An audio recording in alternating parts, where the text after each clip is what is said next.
Class 10 का physical science का एक चैप्टर आज हम लोग पढ़ेंगे। Chapter number 6, current electricity. Current electricity पढ़ने से पहले हम लोग को समझना पड़ेगा कि हम लोग करंट बोलते किसको हैं। What is electric current, current है क्या चीज़। और करंट को जानने से पहले हम लोगों को ये जानना होगा कि चार्ज क्या होता है।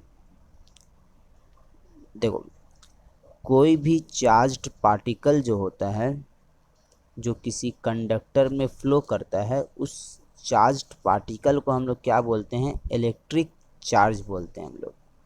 और चार्ज्ड पार्टिकल क्या होता है, चार्ज्ड पार्टिकल होता है इलेक्ट्रॉन। हम लोगों को पता है कि इलेक्ट्रॉन में चार्ज होता है, तो इलेक्ट्रॉन क्या है, चार्ज पार्टिकल है वहाँ पर, और उसी को हम लोग क्या बोलते हैं, चार्ज बोलते हैं, चार्ज पार्टिकल को। अब यहाँ पे ये समझना होगा कि यूनिट ऑफ चार्ज क्या होता है। चार्ज का यूनिट क्या होता है, चार्ज का यूनिट होता है coulomb. Coulomb is the unit of charge. और कंडक्टर पता है हम लोगों को कि कंडक्टर किसको बोलते हैं, हम लोग कंडक्टर बोलते हैं। अगर हम लोग कंडक्टर ऑफ इलेक्ट्रिसिटी बोल रहे हैं, कंडक्टर ऑफ इलेक्ट्रिसिटी अगर बोलेंगे, इसका मतलब ये हुआ कि एक ऐसा सब्सटेंस जिससे इलेक्ट्रिक करंट पास हो सकता है। किसी भी सब्सटेंस से अगर इलेक्ट्रिक करंट पास हो जाएगा तो उसको हम लोग बोलेंगे कंडक्टर ऑफ इलेक्ट्रिसिटी। जैसे फॉर एग्ज़ाम्पल हम लोग बोल सकते हैं एल्युमिनियम, एल्युमिनियम वायर बनता है, एल्युमिनियम से करंट पास होता है, तो उसको हम लोग क्या बोलेंगे, कंडक्टर ऑफ इलेक्ट्रिसिटी। अगर हम लोग देखेंगे कॉपर, कॉपर भी क्या है, कंडक्टर ऑफ इलेक्ट्रिसिटी है, क्योंकि उससे भी इलेक्ट्रिक करंट पास हो जाता है। आयरन से भी पास हो जाता है करंट इलेक्ट्रिसिटी, उसको भी हम लोग कंडक्टर ऑफ इलेक्ट्रिसिटी बोल सकते हैं। एक होता है बैड कंडक्टर या फिर इंसुलेटर, इंसुलेटर भी होता है। इंसुलेटर मतलब जिससे इलेक्ट्रिक करंट पास नहीं होगा, जैसे वुड हो गया, प्लास्टिक हो गया, उससे करंट क्या होगा, पास नहीं होगा, तो उसको हम लोग इंसुलेटर बोलेंगे।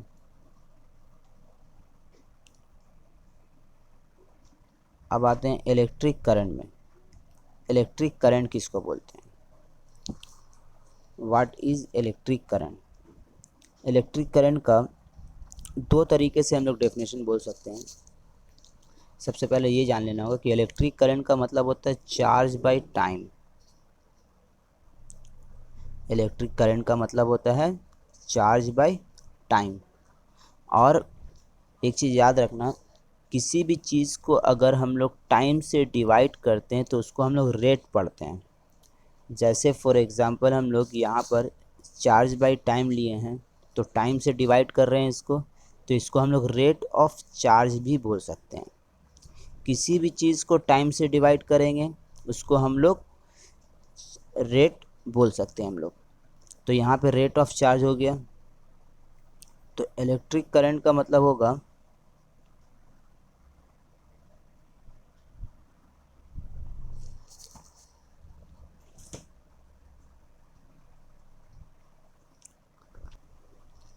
तो इलेक्ट्रिक करंट किसको बोलेंगे हम लोग, इलेक्ट्रिक करंट का डेफिनेशन ये भी बोल सकते हैं, the rate of flow of charge in a conductor. किसी भी कंडक्टर में चार्ज फ्लो होने का जो रेट है उसको हम लोग क्या बोलेंगे, इलेक्ट्रिक करंट बोलेंगे। इसका डेफिनेशन अगर इंग्लिश में लिखेंगे हम लोग तो ये बोलेंगे, the rate of flow of charge in a conductor is called electric current. इसका अगर उर्दू में हम लोग बोलेंगे तो ये हो जाएगा कि चार्ज के बहाव की शरह को इलेक्ट्रिक करंट कहते हैं। किसी कंडक्टर में चार्ज के बहाव की शरह को इलेक्ट्रिक करंट कहते हैं। इसका और एक डेफिनेशन ये भी होगा, ये भी बोल सकते हैं हम लोग कि किसी कंडक्टर में एक सेकंड में जितना चार्ज बहता है, फ्लो करता है, उसे हम लोग इलेक्ट्रिक करंट कहते हैं। The amount of flow of charge in a conductor in unit time. Unit time में एक सेकंड में जितना चार्ज फ्लो करेगा किसी कंडक्टर से, उसको हम लोग क्या बोलेंगे, इलेक्ट्रिक करंट बोलेंगे। इलेक्ट्रिक करंट का यूनिट क्या होता है? इलेक्ट्रिक करंट का यूनिट होता है ampere. Unit of electric current अगर पूछेगा SI unit of electric current क्या है, तो एम्पियर है। एम्पियर हम लोग क्या है, एसआई यूनिट है इलेक्ट्रिक करंट का। यहाँ पे चार्ज से रिलेटेड एक लॉ है बुक में दिया हुआ, जिसको हम लोग बोलते हैं कूलम्स लॉ। कूलम्स लॉ भी पढ़ लेते हैं हम लोग। कूलम्स लॉ किसको बोलते हैं? कूलम्स लॉ का मतलब हुआ, जो कूलम्स लॉ दिया हुआ है, ये दो चार्ज पार्टिकल का बीच का ही लॉ दिया हुआ है। दो चार्ज पार्टिकल से रिलेटेड लॉ दिया हुआ है।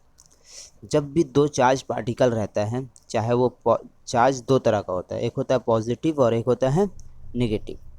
तो जब भी दो चार्ज पार्टिकल हम लोग रखते हैं, तो दोनों चार्ज पार्टिकल के बीच में एक फोर्स काम करता है।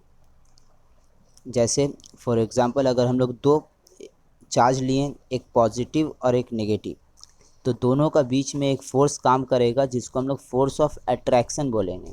मतलब दोनों एक दूसरे को अट्रैक्ट करेगा। और अगर एक चार्ज हम लोग पॉजिटिव ले रहे हैं, दूसरा भी चार्ज पॉजिटिव, मतलब सेम चार्ज ले रहे हैं हम लोग, सेम नेचर ऑफ चार्ज ले रहे हैं, पॉजिटिव पॉजिटिव लेंगे या फिर नेगेटिव नेगेटिव, तो दोनों का बीच में जो फोर्स काम करेगा उसको हम लोग बोलेंगे फोर्स ऑफ रिपल्सन। मतलब एक दूसरे को रिपेल करेगा वो। जैसे मैग्नेट में होता है, अगर साउथ पोल और नॉर्थ पोल को लाएंगे तो वो दोनों एक दूसरे को क्या करेगा, अट्रैक्ट कर लेगा, खींच लेगा एक दूसरे को।